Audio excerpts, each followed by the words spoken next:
Meet the faces behind the meat that you have been eating from Good Ranchers for the past couple of years.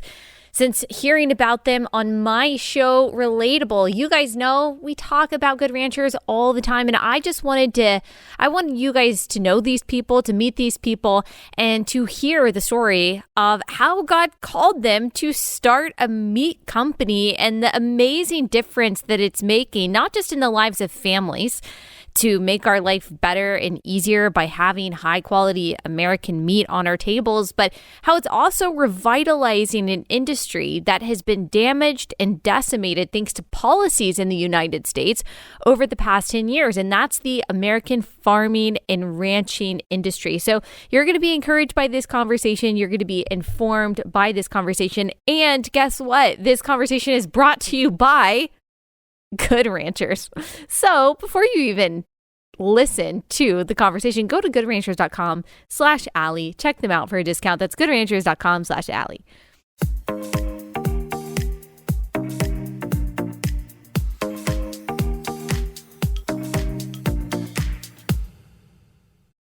Before we even start this conversation, I wanted to say something that I was thinking about that I hope encourages you, because we talk about a lot of crazy things, a lot of chaotic things that are going on in the world. I feel like especially this week with all the violence that we had to talk about against pro-lifers, against people that the Biden administration and Democrats see as their political opponents, as we talked yesterday about the vaccines and its effect on breast milk, and then the Nord Stream pipeline and how all of this affects everything. And if you've listened to my conversations with Justin Haskins about the Great Reset, sometimes it just feels overwhelming, like everything is out of our control and there's nothing that we can do about the bad and the chaos that's going on in the world.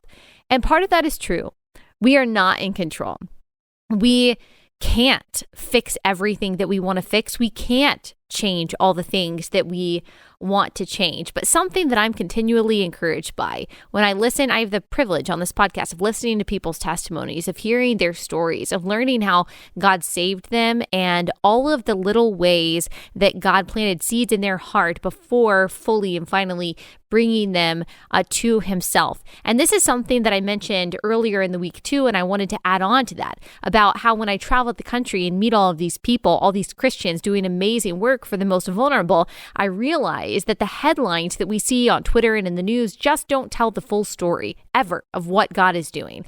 When it looks like God is doing one thing, he's actually doing a million things. And while the things and the work that he is doing doesn't make it to the list of things that are trending on Twitter, he is still working in mighty and in powerful and in God glorifying ways.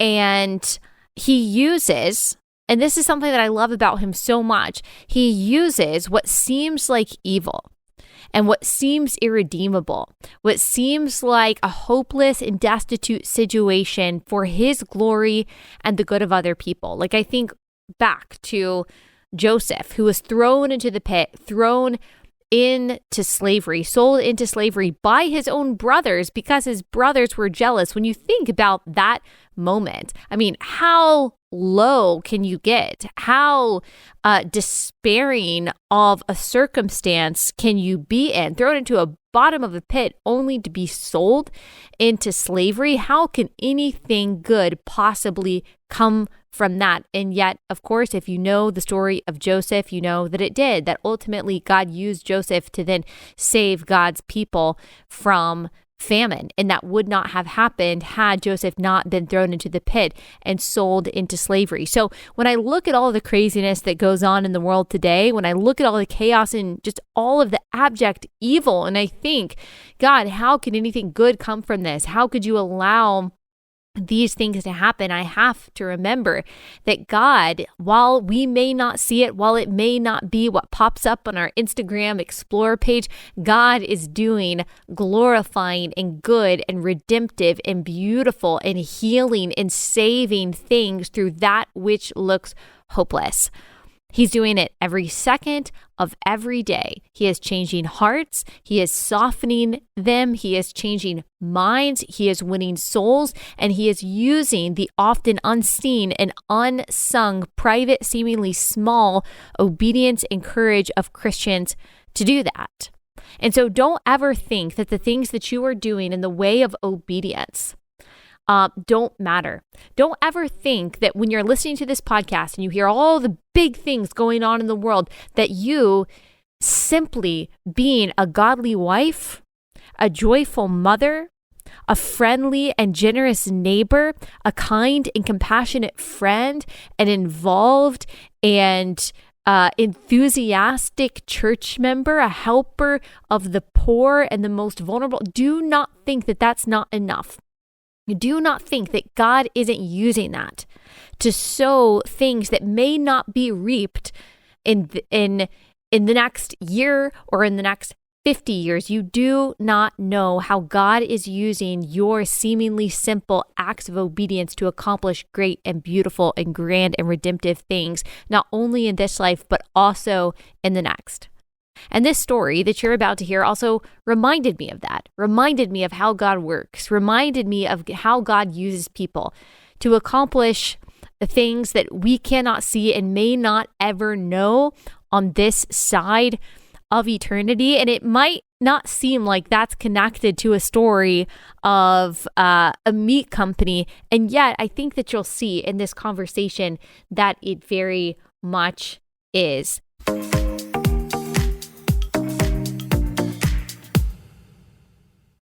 All right, I am so excited to tell you about this new sponsor. I have been waiting and waiting for this sponsor to actually be on the show since I got some of their products a few months ago, and that is Range Leather. I seriously love this company. I love the products that they make. You see me wearing their stuff actually all the time, even if you didn't realize it.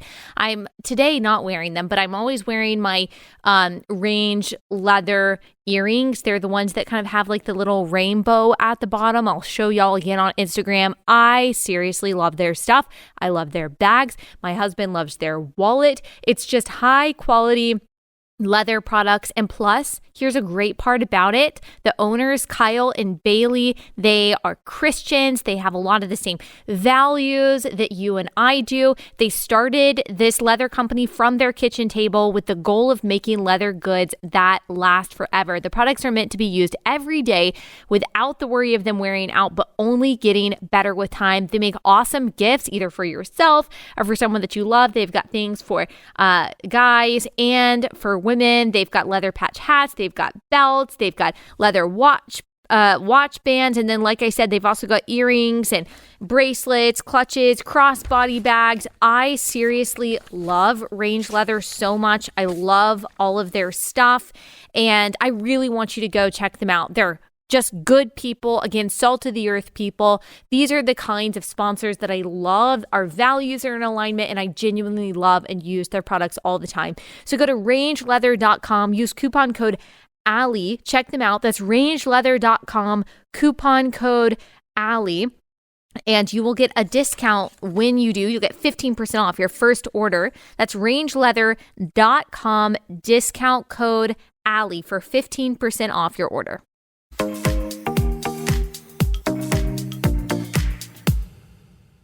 Okay, y'all. Thank you so much for joining me. Can you first introduce yourselves, who you are, what you do? Sure. My name is Ben Spell. I'm the founder and CEO of Good Ranchers. Hi, I'm Corley Spell. Yes. I am the other half of Ben here. Thank you so much for having us today. Yeah, I'm so excited. People have heard me talk about Good Ranchers if they've listened to my podcast for any amount of time at all. Once or twice. Yeah, once or twice. For the past, I think I started in spring of last year. So it's been a little over a year. And it's just been, it's been great personally for our family because it makes our life so much easier. But I wanted people to get the opportunity to see the faces behind the product that I talk about the most, the company that I talk about the most. One thing I say is one great thing about supporting Good Ranchers is that the people behind it have the same values that we do, which a lot of people don't. So if you could just give us a little color. I know we can't go through the whole story of how this started, but tell us, like, why did you start a meat company?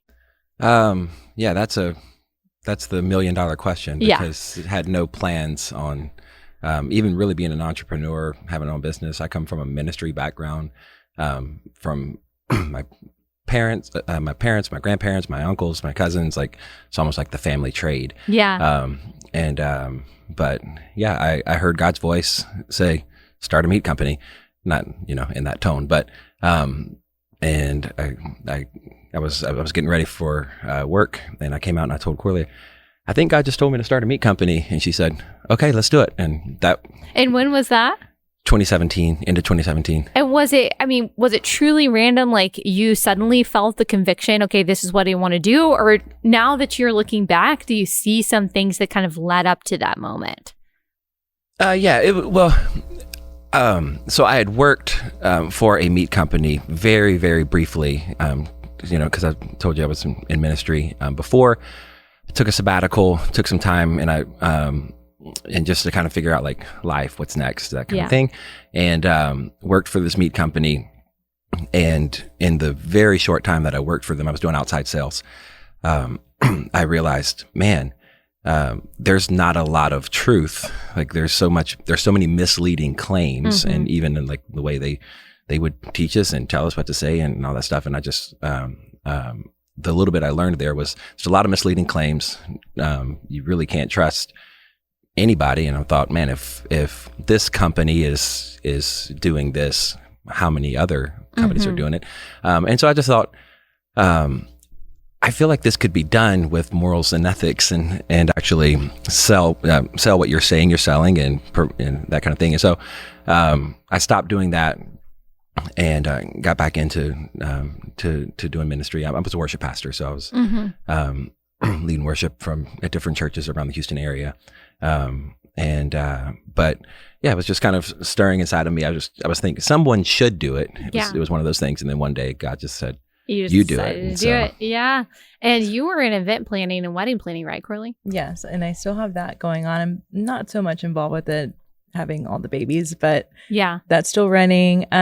So we were doing that at the moment. And so I was already used to starting my own business. My parents had started their own business. So I feel like God really set me up to be able to respond in that way to him, just laying that on me, like, hey, let's start a meat company. Sure, let's do it. Right. Entrepreneurship and taking those risks is not something that's foreign to you. It's kind of exciting, which not everyone does have that kind of background and preparation. For sure. Yeah. So I felt comfortable with it. And all along the way, I mean, God has just gone before us in every step of it. So it's been really easy. Yeah. I mean, there's lots of hard work that goes into it, but it feels right. It doesn't feel like we're doing the wrong thing. Right. And also at that same time, we were having our first baby. So, and with having kids, like, you start thinking about what you're eating, what they're eating.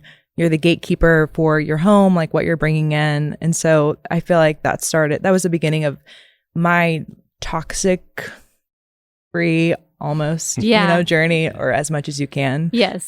So yeah, just questioning like what we're eating and going into all the claims for the meat, making sure all that's clean, like that kind of all happened at the same time.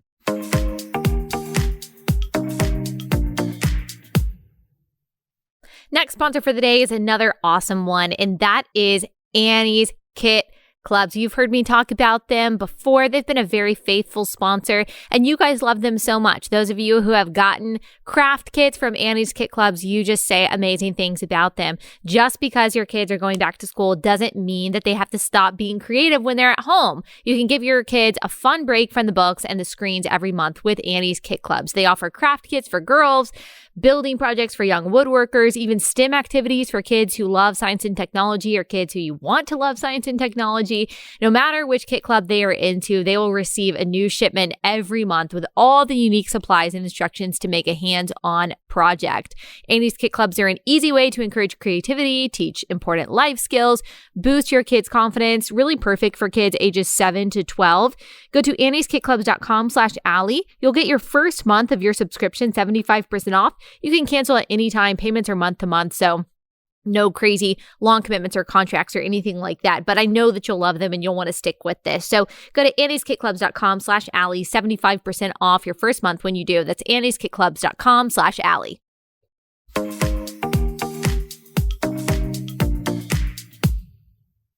So I don't know anything about how you start this kind of business. So you decided to start a meat company. Did you know right away that it was going to be a meat delivery service, or did that kind of develop over time? Yeah, it all developed over time. And, it's one of the things about, when God speaks to you, like when God, there's a difference between God's promise and then God's like command, because God's promise never changes. If He gives you a promise in your life, like you can hold on to that forever. But I personally believe that when God speaks commands, you have to go, and you just, He never gives the full picture.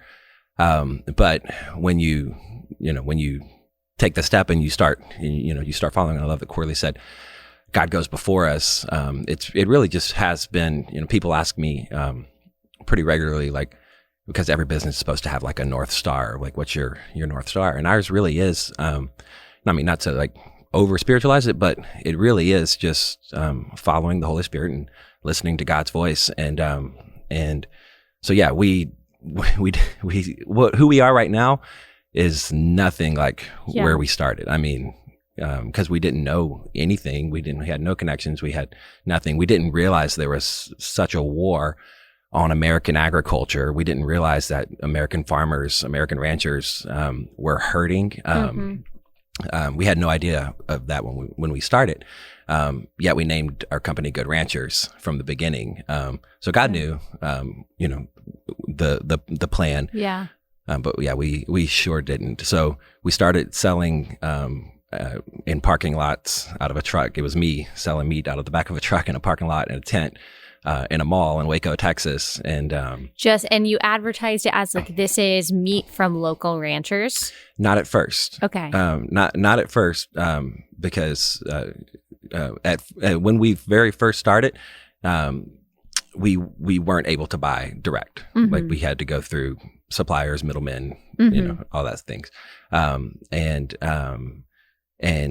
as we learned and as we began to get buying power, we could start chipping away the middlemen, and finally we're able to get, and then like we didn't realize that when we started, we had no idea that in 2015, the country of origin labeling law was just completely removed on beef and pork in the US.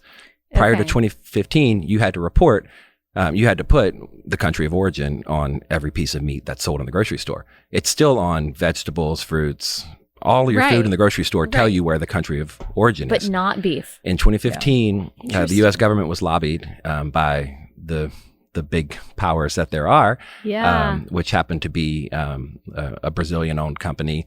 So they decided South America, has a lot of land for cattle.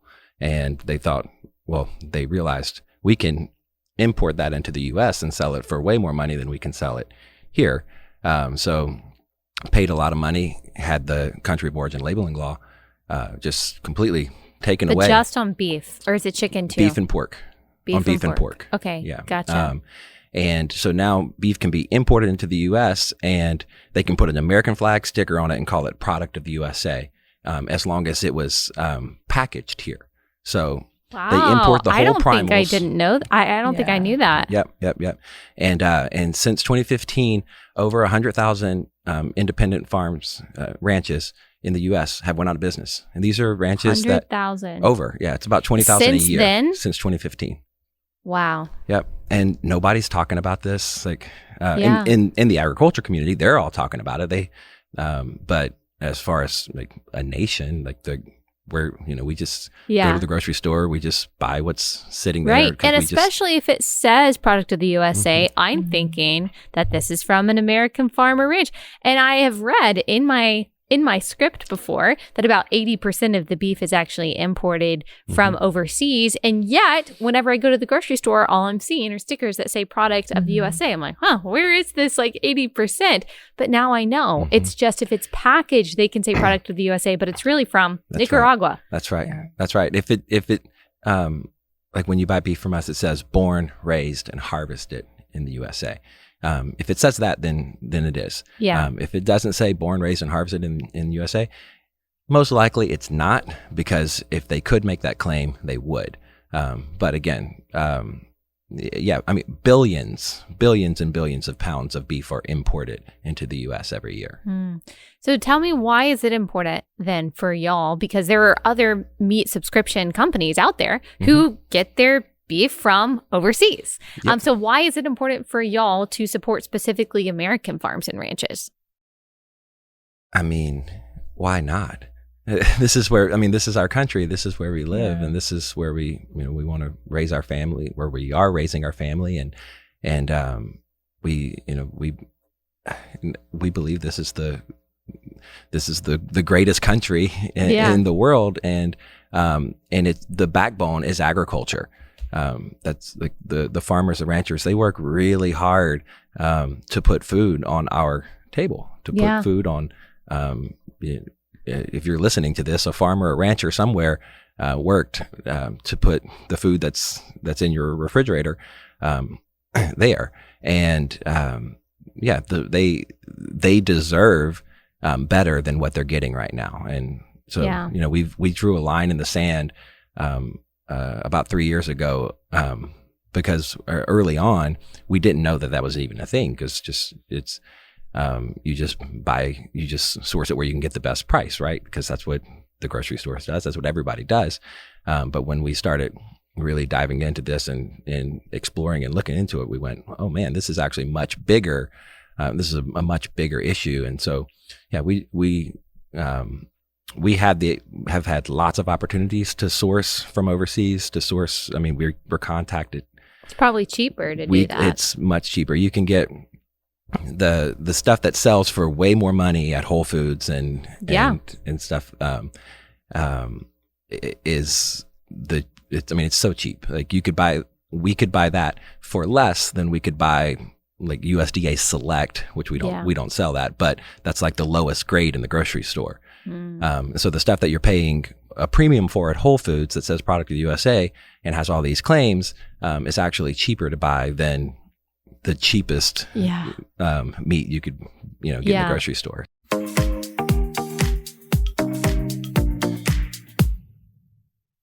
All right, I want to pause and talk to you just for a minute about the air purifiers from Eden Pure. I love the Thunderstorm air purifiers. Like if you've got odors in your home or you just want cleaner air, like if you've got litter boxes or trash cans, dirty diapers, cooking smells, whatever it is that you want to get rid of, or you just want to make sure that your home is fresh and your air is clean, you need to try Eden Pure's Thunderstorm air purifier. It uses proven oxy technology that quickly destroys viruses, odors, mold, and a lot more. With over 250,000 Thunderstorms sold so far, you know it works and that people love it. It doesn't take up any space. You just plug it into an outlet on your wall. We've got several of these in our house, and I'll tell you a really sad story. And the fact that I'm sad about this should tell you that I really use and love this product. I took an air purifier with me to, I think it was Atlanta, and to put in my hotel room because it's really light. You can pack it with you, and I left it there, and I'm really sad. But now that hotel room, I've given the gift of fresh and clean air to whoever is staying in that hotel room from now on. But I'm super sad about it because I love these air purifiers. So you should check them out for yourself. Go to EdenPureDeals.com. Use discount code Allie to save $200. That's 3 Thunderstorm air purifiers for under $200. Shipping is free. That's EdenPureDeals.com. Discount code Allie. EdenPureDeals.com.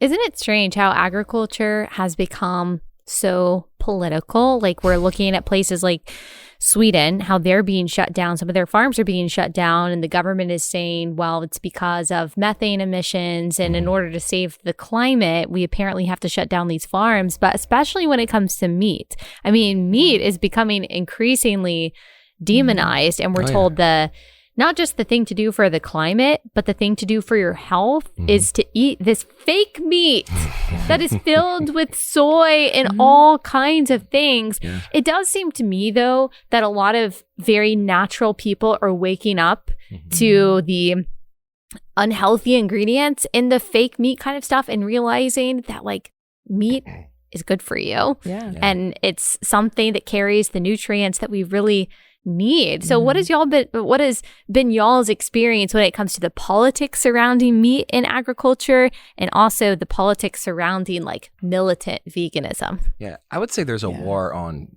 tradition.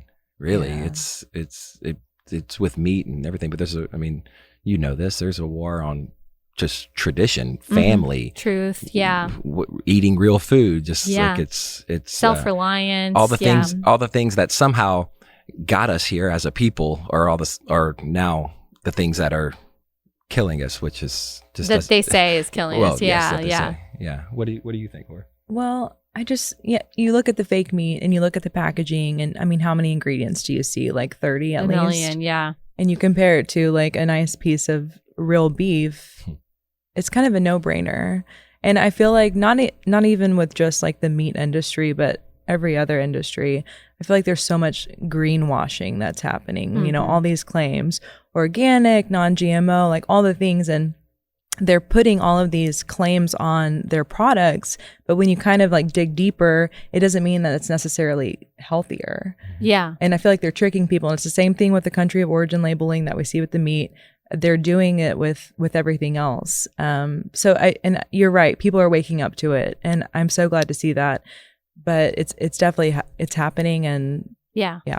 When y'all say that you have better than organic chicken, what does that mean? Yeah, let's talk about that. Well, what Corley was just saying, like the organic label, it used to mean something, but it's when money gets involved, people have a way of manipulating things to be the most profitable. And when the industry realized, people will pay more for organic, then they was like, what's the cheapest way we can get the organic label on there? And just because it's organic, all that means is they were fed organic feed and they had access to outside. Doesn't mean that they're pasture raised. Doesn't mean that they were actually roaming. And so there's these massive commodity chicken farms that are just the huge warehouses full of chickens that never go outside. Yeah. They have access to outside, which is a 18-inch little hole over on the side. So they have access if they want it to. But I mean, you chicken's get it. Not really thinking, hey, I need to and most of them have been stuffed in those cages for so long they don't even know. That's right. Yeah. That's right. But so that gets an organic label because they were fed organic feed and they had access to outside. So that's why we say better than organic, because our chickens actually do go outside. They actually do roam. And you can taste the difference if it's, people have started saying, I came for the steak, but I stayed for the chicken. So that's the difference there. And something that people have been concerned about lately is seed oils. And that includes things like canola oil. And you guys have recently made a big change when it comes to seed oils and the canola oil that was in the marinade for the chicken. So what was that? Yeah. So the reason we were using canola oil is because it has a higher heat tolerance, a higher smoke point than olive oil. And so we were using an organic canola oil, non-GMO, for that. But yes, seed oils is definitely, it is a thing. So we just completely removed it from the marinade. And there still might be some in circulation right now that have it. So if someone got a box right now, it might say it on there, but you have to get through the inventory that you currently have, which is awesome. So if you're looking to get rid of seed oils in your life, which I am, but really difficult. It's really difficult. I know. Then you can at least know for sure that the marinade that you're getting from Good Ranchers doesn't have that in there, which is just a comfort for a lot of people. Mm-hmm. And that's just, that's not guaranteed when you're going to the grocery store and you're getting the pre-marinated chicken there. For sure. What I like about it is that it just makes my life easier. When I'm like, oh gosh, it's 5:00 and I haven't even thought about dinner, I don't have to worry about it because I've got a freezer full of meat that I know is good and that I can rely on. And it's super easy right there. Just cook it. And I don't have to wonder, oh, is this good? Because I got it from Kroger instead of Whole Foods or whatever. Yeah. It's the same. Yeah. And so that's what I like about it. I think that's what my audience likes about it too. I mean, you're a mom of 4 and you're busy and it's like the afternoon goes by like that and you just want it to be easy. Yeah. So, and it's nice to only have to worry about like what sides you're going to be cooking that night. Yes. Because you already have your meat. You're like, the sides are easy. Is it steak, chicken, seafood? And then you choose whatever side you have in the fridge. Yeah. Corley has been the R&D of Good Ranchers all along. So and our kids, if they don't eat it, if she won't eat it, then we don't bring it into our house. Like we only sell everything we sell online. We bring into our home and we feed our own family. Yeah. And if our kids don't like it, well, Yeah. Well, that's hit or miss depending on their age. Yeah.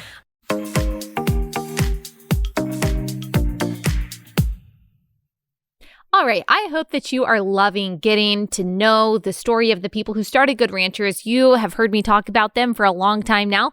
And that's because I really believe in their product. I believe in their story. I believe in what they're doing for American farms and ranches. And doesn't it make you feel good to know that God called them to this work? So that's why they're committed to it. And you can feel really good about supporting them and supporting the ranches and farms that they support with your money. And they've got a really good deal going on right now exclusively for my listeners. So of course you go online, goodranchers.com/Allie, you pick out the stuff that you want, the better than organic chicken, the craft beef, the really good seafood, all ethically raised, sustainably sourced, all American, and you get the $30 off with my link, but they're adding in that 2 pounds of Wagyu ground beef. That is the product that I probably use the most because ground beef is so easy and quick to make and you can do lots of different things with it, hamburgers, taco bowls, tacos, enchiladas, whatever it is. So I love their ground beef. We use it multiple nights a week, and they're offering that 2 pounds of Wagyu ground beef for free for my listeners for the month of October. So go to goodranchers.com/Allie and you'll get that $30 off. You'll get that free express shipping and you'll get that extra 2 pounds of Wagyu ground beef. What an awesome deal. Goodranchers.com/Allie. That's goodranchers.com/Allie.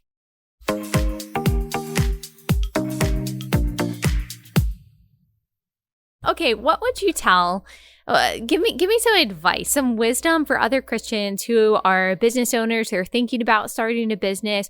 What are some things that you've learned, some like challenges and triumphs that if you could just tell someone who is right in front of you who is kind of doing the same sort of entrepreneurial endeavor, like that you wish someone would have told you at the beginning?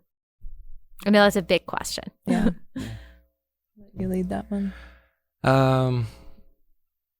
Yeah. So kind of what I said earlier is take the steps and go. There's no playbook. Like we, early on was I've read lots of books and I do encourage reading and studying and learning. But I, for a long time, I was looking for, someone that could tell me what to do. I was like, or a book that would just give me the information or the idea or the strategy. And it doesn't exist because if it did, then, then everyone would read that book and everyone would just do it. And, for us, it really has just been, one, we know we heard God's voice to do it. And then, like after she said, yeah, let's do it. Let's go. One morning, very shortly after that, I was praying and I asked God, like, how are we going to get favor with suppliers and cities and all these things? And he said, give. He just spoke it very clearly. And I'm like, well, of course you would say that, God. And so we kind of thought, well, what does that mean? And then we said, you know what, since we're going to be selling food, we're going to be going into these cities, let's make each of our locations, let's make we started with one, but let's make that location a food drive. And and so we made it a food drive. We told people to bring non-perishable food items. We partnered with the food bank there in Waco, Texas at the time. And then, and we really felt like that was like something that we need to make a part of our business, of partnering with food banks everywhere we go. Well, sure, when right from Waco, I felt like we were supposed to come and open up in Houston, where we live, which is a much bigger market, much more expensive, a lot more overhead. And by the way, we had no money when we started. Like we had no money to like actually start a business. I don't recommend this, but borrowed money from my mother-in-law.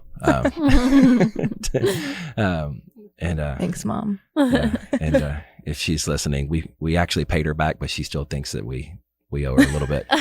But interest. I digress. Yes. Yeah. But we did. We borrowed a little bit from her. We had a little bit in savings, but I mean, not a lot. And we heard God's voice say to open up Houston, which was a lot more expensive. And so we did. We followed. We started trying to do those things. And so we had everything. We had meat ordered. We had trucks. We had to do multiple locations. I have 6 brothers. So I was I called all of them like, hey, come to Houston. Yeah. And we're going to do these sales. And not all of them came, but a handful of them did. And so we had everything set up, ready to go. We had our permits and everything. And the health department called about 2 days before we were supposed to open. All the money's invested. All the meat's already bought. Radio, advertising, everything's done and paid for, non-refundable. And the health department called and said, hey, we're not going to allow you to do any of this because we don't allow this in the city of Houston. You can't sell food unless you're tied to an event. And I'm just quite crushed. I'm like, oh my gosh, what are we going to do? And I'm like, we just had our first child, Bear. And I'm thinking, oh man, I took my mother-in-law's money. I've maxed out all of our credit cards. Wow. And I hang up I try to go around and around with the health department official, asking, is there any ways? What can we do? And she's like, absolutely not. We just don't allow it. I hang up the phone. I'm like scared, devastated, all these things. And I go and I talk to Corley, and she said, "What did you tell her about the food drive?"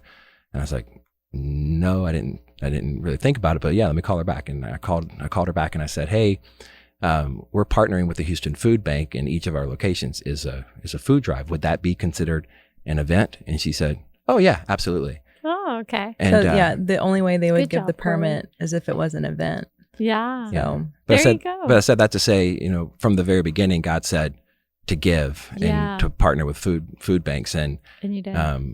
And we could have opened up in Waco with or without it, but when it came time to open up Houston, we wouldn't have been able to been in business. And opening up in Houston is really what launched us, and is really what launched Good Ranchers, because it was extremely successful. Thankfully, because the day before we opened up, we went to the gas station. We were running around getting permits and getting signs and getting all the things. And Corley was in the car with me, and I ran in to get like water and a protein drink, and every credit card was getting declined. Like all of our money. When I tell you we went all in, we went all in, and there was no funding, nothing like that. So well, that's amazing. Well, I'm so thankful for how much it's grown and for what you're doing also for American farms and families, or American farms and ranches, but also for American families, and bringing American meat to their house and making their life easier, and doing it in a way that is obedient to God. And the thing that I would say that I kept hearing in your story is simply doing the next right thing in faith, and trusting that the Lord is going to take care of the unknowns when we walk with him in obedience. And so I'm thankful for that and everything that you guys are doing, and for your family, and that you're such a strong supporter of this show too. We will be here supporting Good Ranchers till the end, till Jesus comes back. That's right. All right. Thank you guys so much for joining us. I really appreciate it. Oh, and did you have a a code for us? Yeah, we were going to do for your listeners because we have been with you for over a year now, and So I was an Allie fan before Good Ranchers came to Allie. So that's awesome. Yeah, she's like, you should really look into this Allie Stuckey. I didn't know who you were. Yeah, it's okay. So, sorry. Forgive you. But I do now. That would be. We want to for your listeners. Right now we're doing free Wagyu ground beef with every purchase. Sweet. But we're gonna do for your listeners. We'll just for the month of October. Yeah. We're gonna do the free ground beef plus the $30 off that you normally give. Awesome. So same link, same promo code. For Allie. GoodRanchers.com/Allie, promo code Allie. Y'all should have it memorized by now. That's awesome. Well, thank you so much. Month of October. That's great. And we'll do the link and all of that in the description of this episode. Well, thank you guys so much for coming on. I really appreciate it. No, we really appreciate you having us.